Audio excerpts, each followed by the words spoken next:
What are my Elana favorites? Ito na. Ako po ay talagang Elana fan ever since the pandemic pa yan. Ang lakas makabuhay nito ni Miss. Oh?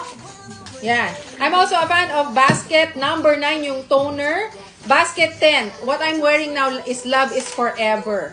And of course, Basket 12, the low pH cleanser. Okay?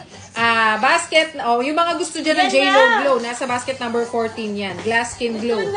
Pwede nyo yan, under your makeup. Okay? Si Cool and Chill Moisturizer sa mga tita dyan. Mga tropa kong tita dyan na masakit ang katawan. Basket number 31. Milky to na cleanser. Para hindi masira ang mukha nyo, lalo na yung for mga katulad ko na 30 and above. At ito ay, of course, bagay na bagay ito guys sa oily skin. Kasi oil control and brightening. So kung kayo mga katulad ko, may dark spots ako, age spots. Sorry to say that word. It will help that out. B3, vitamin B5, olive squalene, Centella asiatica. Si Centella asiatica sikat yan. It always calms very angry skin. Green tea extract that helps your skin recover. Kaya Trinaico si Clear Skin.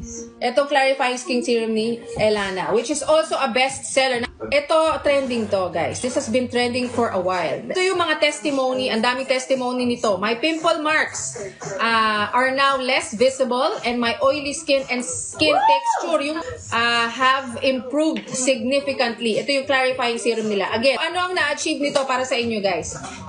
Ito, meron siyang 10% azelaic acid.